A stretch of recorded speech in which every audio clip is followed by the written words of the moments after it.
I'm Jennifer Runyon at ACES Solar 2009 here in Buffalo, New York. And my guest right now is Peter Lynch, financial analyst and contributor to RenewableEnergyWorld.com. Welcome, Peter. Hi, Jennifer. How are you? Good, good. It's great to see you.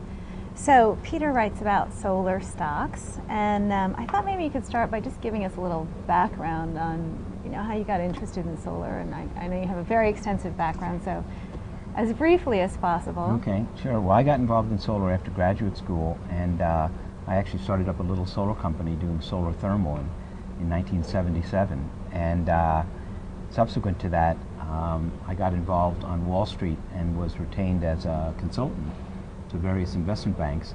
And actually, I was thinking about it the other day, and we took public the first photovoltaic company. Wow. The first two solar thermal companies, the first public wind company, and the first biomass company. And that was in the early 80s, and from then forward, the solar industry was going to explode and become the brightest shining star on the horizon. And Ronald Reagan was elected president, and he turned it off. So solar went to sleep for a number of years and has had a resurgence in the late 90s and through the early 2000s, and now I think, although it's the same type of thing that happened in the early 80s, this time it's for real because of other circumstances, oil, and so I'm glad I'm around long enough to see it happen. Yeah, right. So despite that history, you do write often in your columns that the market is in its infancy.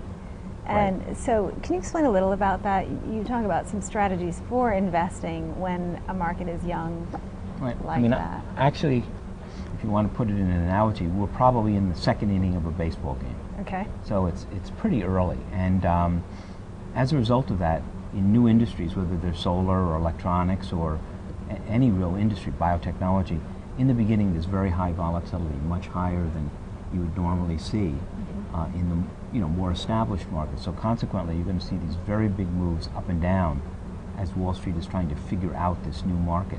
So there'll be winners and losers, and eventually there'll be a lot more companies and a lot more opportunities. If I'm not mistaken, back in the early 1900s, there was over 100 automobile companies. And then, it evolved down, quote unquote, to the big three, which may not be appropriate anymore. But right.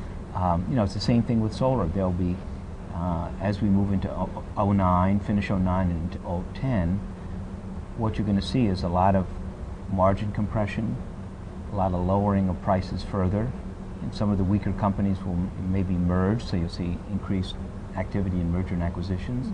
You might see some bankruptcies, and the winners will start to take off, and there'll be new companies coming in. Because we're so early in the game, there's a huge opportunity for innovation. So, increased efficiencies in thin film, breakthroughs in storage, which is, in my opinion, the key is storage. He who figures that out, that's the holy grail. Winner. That's the holy grail. Yeah. So talk a little more about volatility. I mean, is there any money to be made in solar stocks right now, or is it just too volatile? What is your advice to, say, investors interested in getting in now, potential investors, as well as those who are more seasoned? Well, since about 8 weeks ago, beginning of March, the solar stocks have moved up 72%. So they've basically tacked on a good solid 2 years of growth in 8 weeks. Therefore, it's more than likely unsustainable. So I would look for a correction in solar stocks any time now, as well as the general market. The general market's up anywhere from 30 to 50%, depending on what section you're looking at. And some of the world markets are up. Countries like Chile and Russia, South Africa are up 60-65%. And looking at those countries, it tells me they're all commodity related. So I think it's probably a good sign, because it probably shows that the world's economy is coming back. Right.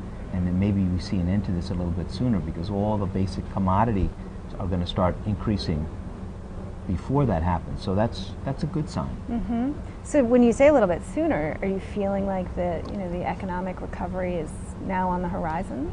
Well, I think the stock market probably bottomed in March of early March of '09, and that would tell me that the recovery comes, let's say, six months later. So let's say the fall of this year, if we're lucky. Nice. The market always leads and a little bit. Yeah, and on that topic, is it important for investors to stay ahead of the game? I mean, obviously that would be important, but you know, solar costs are coming down. They will reach grid parity at some point. Mm-hmm. At that point, is it going to be too late to start investing? I don't think so, but I think at the moment, from your previous question, if you're going to get involved in solar stocks, you really, even though everyone loves solar stocks, you have to be a little bit careful and not think you're going to buy it and put it away.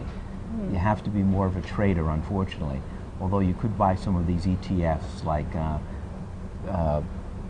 PBW and FAN for wind, and those are probably ones that will, you know, be good if you're willing to hold it for a period of time. But individual stocks, you really have to be very careful and trade it and be a lot more alert. And if that's not your game, then that's probably not where you should be. Yeah, right. That makes a lot of sense. I wanted to talk to you a little bit about your solar project financing, because you've got a big project going on right now, don't you? Can you explain a little about that? Well, I've solar on my residence. I have a 5.5 kilowatt system, and I also have a partner in the real estate business, and we own a couple buildings in Danbury, Connecticut.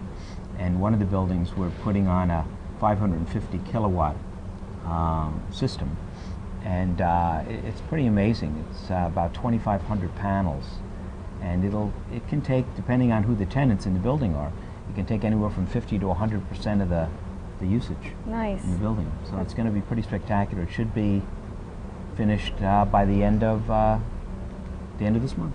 The end of this month. End of May. Great. And we have some photos, or you have some photos that you sent me. We're hoping to get up on our blog, on renewableenergyworld.com blogs, where Peter's going to be blogging hopefully a little about the project. Okay, sure. Good, good. So what drew you to that project to begin with? Well, I had explained it basically to my associate, and he thought it was just a great idea to be your own utility. He had the idea, I mean, I guess solar appeals to everyone in a different way, and it appealed to him in that he wanted to be energy independent. That was his number one focus. You know, when I put it on my house, I knew I wasn't going to be energy independent, but I felt like I was doing the right thing. So we each had different little motivations that resulted in the same outcome. Yeah, yeah, great, great. And was the financing, is that the end that you're involved in? Well, we actually self-financed it, and we did it with grants and tax credits. But in a normal financing, you would use a power purchase agreement, or you'd find investors who would do equity, and then with grants, you can put the whole package together. Yeah, great, great. Well, we will look for updates on that project. Absolutely.